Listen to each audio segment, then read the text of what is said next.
Don't bite off more than you can chew. Sharon Horne-Ellstrom here, and our idiom today makes me laugh. Now, I don't know about you, but I noticed that pretty much every business owner I've ever met, anybody especially who started their business from scratch, and if you've done that, like I've done several businesses from scratch, you automatically take on too much, which is what this idiom or this expression means.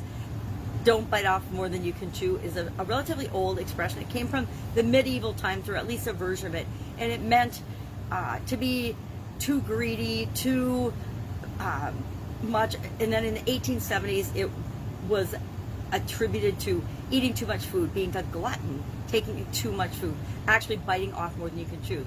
In America, in the late 19th century, supposedly there's a story of a man offered another man a piece of his plug of chewing tobacco, and it's just a reminder. It said, don't bite off more than you can chew. It's a reminder to the receiver to not be too greedy, to not take too much. A reminder to us to not take on too much in different areas or aspects of our life, especially with respect to our businesses. Now, I grew up in a family of workaholics and A-type personalities, and so the probability of me not biting off more than I could chew was slim to none. And I've done that in several situations, as I'm sure you probably have as well, especially when we're on a push to grow or to build or supersize our business. If we're adding a new product line, if we're adding new people, if we're building our teams, developing our teams, whatever it is, putting in place our processes and systems to grow our business, a lot of times we're working way too many hours, we're pushing too hard, we're letting other areas and aspects of our life, like eating and sleeping, fall by the wayside, and not taking care of ourselves particularly well, because we're on a temporary push. And the key is to make those pushes temporary, because our businesses will always ebb and flow. But it's a good cautionary tale and a reminder that we can choke to death if we take too big a bite. I was thinking about that fruit by the foot snack, and what's the other one, that yard of gum. Remember that yard of bubble gum? My kids loved that when they were little, and so they would beg me to get that for them. And then sometimes they would have huge bites of it, which they literally bit off more than they could chew, and they'd end up having to spit it out because they were gagging or choking. Ever seen a child with their mouth so full of bubble gum that it's like oozing out? That's how many of us treat our businesses. We treat our businesses like we have to do everything, and everything has to get done right now.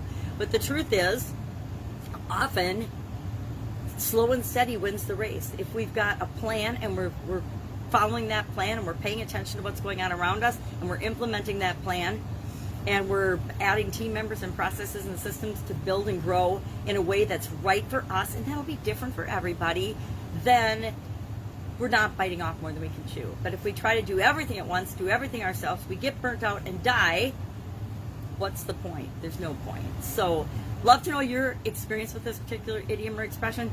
I don't know that I've ever said, don't bite off more than you can chew. Probably have to my kids on occasion. But I don't know that I've ever said it to people that I'm working with or coaching. I'll just usually encourage them to break big tasks down into bite-sized pieces, and literally normal bite-sized pieces that they're not going to choke on, that they're not going to trip on, that they're not going to have challenges with. How the saying, and I wish there was another saying, there probably is, how to eat an elephant, one bite at a time. I caught myself saying that to my granddaughters before, because they were trying to do big, hard, complicated tasks. Reminds me of Legos. Legos come with instructions, and you do them step by step by step by step. You have a pile of Legos to begin with, and then all of a sudden you have this great ship or castle or all kinds of crazy things they make with Legos now. But you do it by following the step-by-step instructions, breaking it down piece by piece and building it one piece at a time.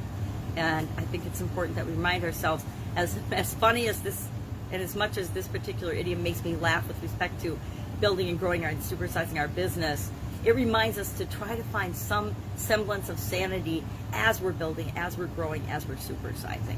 Because we all need things to keep us going, or we will get burnt out and we will die, and the project and the business will die right along with us.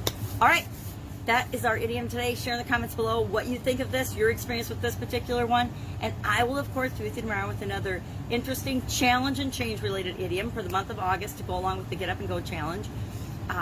Just to remind us that changes and challenges are always going to be a part of our businesses and a part of our lives. So we need to find ways to make them a strength for us, not a challenge or a weakness. All right, have a great day, and I'll, of course, be with you tomorrow. Bye.